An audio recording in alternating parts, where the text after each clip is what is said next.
Bonjour à tous et bienvenue dans notre cours d'aujourd'hui, le système immunitaire. Le système immunitaire est une propriété qui permet de protéger le corps humain contre toute agression d'agents pathogènes, tels que bactéries, virus, etc. Elle est composée d'une variété de globules blancs. On distingue deux types de systèmes immunitaires. Immunité spécifique ou acquise, immunité non spécifique ou naturelle. Ce qui concerne la réponse non spécifique, elle constitue la première ligne de défense face à une infection. Plusieurs mécanismes interviennent au cours de cette réponse. On distingue les barrières physiques, telles que la peau, puisque la peau empêche l'invasion des micro-organismes lorsqu'il n'est pas usé par des blessures. Elle est muqueuse parce qu'ils ont des propriétés antimicrobiennes, par exemple les larmes, etc. Et on parle de la phagocytose et la réaction inflammatoire. Dans la phagocytose, il y a premièrement l'attirance des bactéries vers les phagocytes, on appelle ça chimiotactisme. Ensuite, la fixation du micro-organisme sur le phagocyte, on parle de l'adhésion. Puis il y a l'absorption, d'où le phagocyte émet des pseudopodes qui entourent les micro-organismes pathogènes et forment du phagosome. Ensuite, il y a la digestion, d'où les lysosomes fusionnent avec la membrane du phagosome. Dernière étape, il y a le rejet de débris cellulaires, d'où les débris du micro-organisme ou de la bactérie sont rejetés en dehors de la cellule.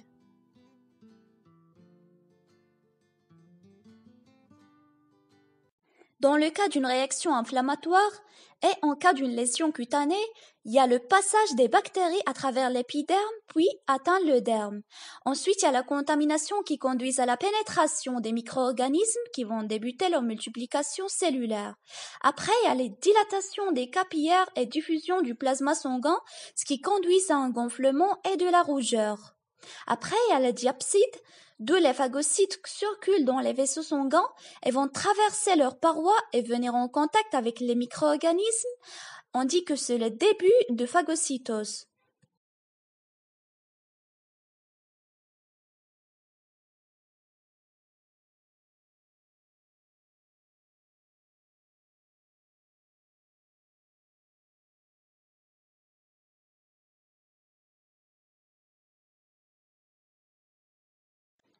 Ce qui concerne la réponse acquise ou spécifique, cette réponse fait intervenir des cellules spécialisées appelées lymphocytes.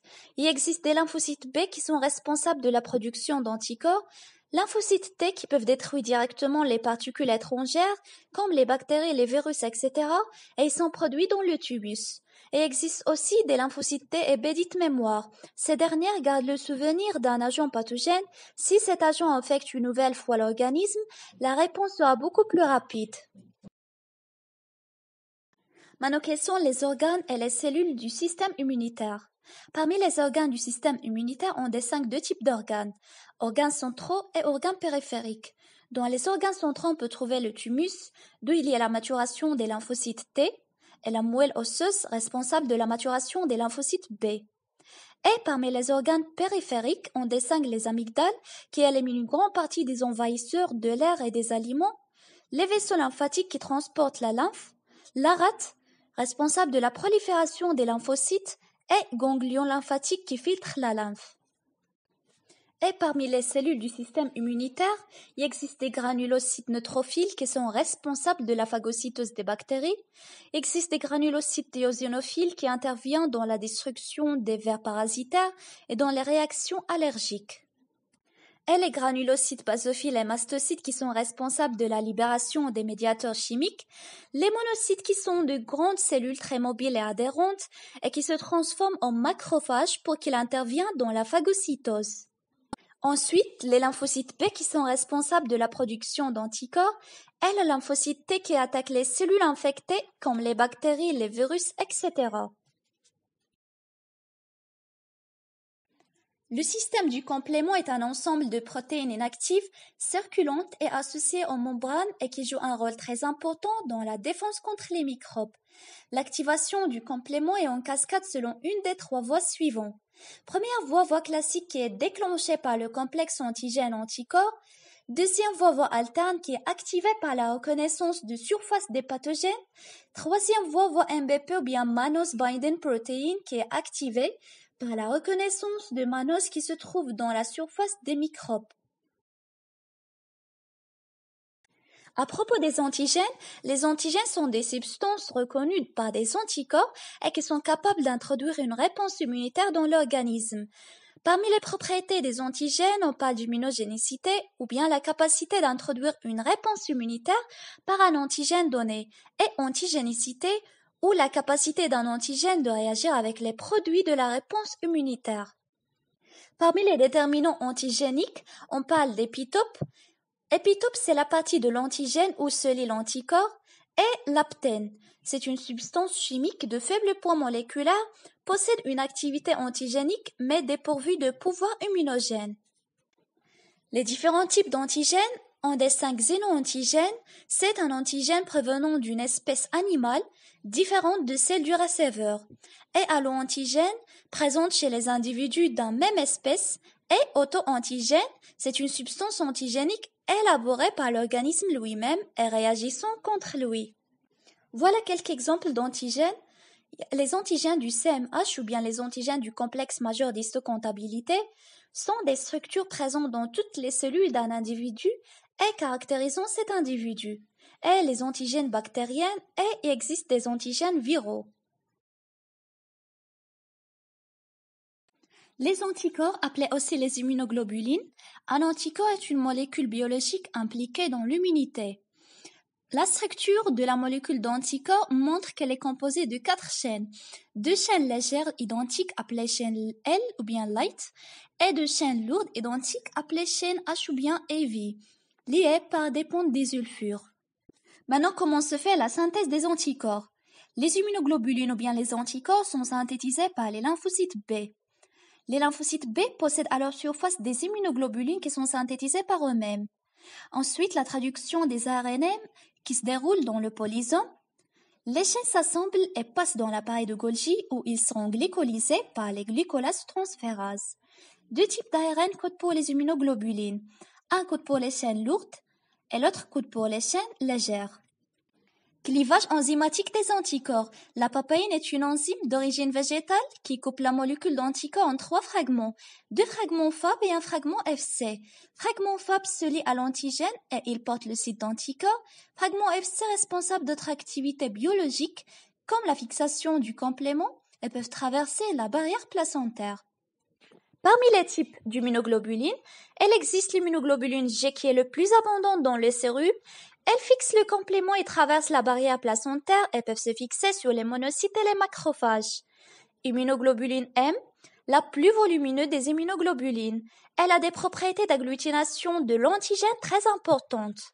Immunoglobuline A, qui constitue un tapis antiseptique en particulier au niveau des muqueuses, car elle s'oppose à l'adhérence des bactéries et il permet la neutralisation de certains virus et certaines toxines bactériennes. Immunoglobuline D est son prédominante à la surface des lymphocytes B. Elle agit à contrôler l'activation et la suppression des lymphocytes. Dernièrement, immunoglobuline E. Ils ont un rôle biologique très important chez les sujets présentant l'allergie. Fixés sur des cellules polynucléaires basophiles et mastocytes, l'immunoglobuline E capte l'allergène et provoque la libération d'histamine et sérotonine.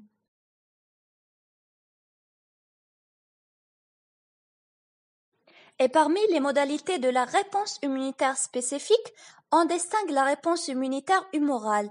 Cette réponse est assurée par les lymphocytes B. La surface de chaque lymphocyte B est tapissée par des milliers de molécules d'anticorps. Ces molécules sont des récepteurs BCR qui vont reconnaître un antigène donné. On distingue 2 réponses, réponse primaire et réponse secondaire. Lors de l'introduction d'un antigène dans l'organisme, la réponse primaire est caractérisée par une production d'anticorps spécifiques ainsi qu'une faible affinité des immunoglobulines de type M. On observe aussi un temps de latence qui est variable, qui dépend du métabolisme de l'antigène et du temps de réaction du système immunitaire. Et quand il se produit un deuxième contact de l'organisme avec le même antigène, la réponse secondaire est caractérisée par un temps de latence qui est réduite, ainsi qu'un taux d'anticorps qui est plus élevé et qui se maintient longtemps dans les sérum. Maintenant, la réponse immunitaire cellulaire.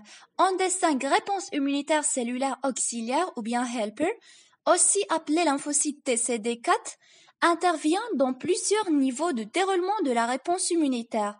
Elle aide et coopère avec les lymphocytes B dans la réponse humorale. Elle induit la prolifération et la différenciation des lymphocytes B en plasmocytes, ainsi qu'elle augmente l'affinité des anticorps. La réponse immunitaire cellulaire cytotoxique. Un lymphocyte T cytotoxique, ou appelé aussi LTCD8, est un lymphocyte qui présente à sa surface des récepteurs pouvant se lier à des complexes formés par un peptide présenté par une molécule CMH de classe 1. Ce lymphocyte est capable d'éliminer une cellule cible, comme les cellules infectées par des virus ou d'autres pathogènes intracellulaires, ainsi que les cellules cancéreuses. Comment l'antigène est présenté au lymphocyte TCD4? Un récepteur non spécifique à la surface de la CPA ou bien cellule présentatrice d'antigène détecte un antigène étranger, puis il se lie à l'antigène et l'inclut dans le lysosome. L'antigène est dégradé en peptide par des protéases. Ensuite, une molécule CMH classe 2 lie au peptide et le transporte vers la surface.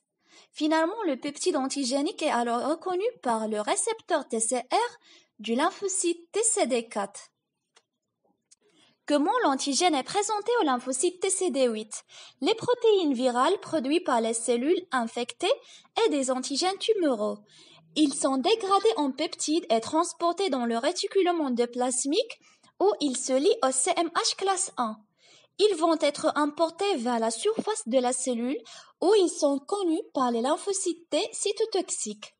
Finalement, cette reconnaissance aboutit à l'activation des lymphocytes T qui vont agir pour la liste des cellules cibles. C'est la fin de notre vidéo. Si vous avez des questions ou n'importe quel doute, vous pouvez le mettre dans les commentaires. Et si vous avez aimé ma vidéo, abonnez-vous à ma chaîne et à bientôt.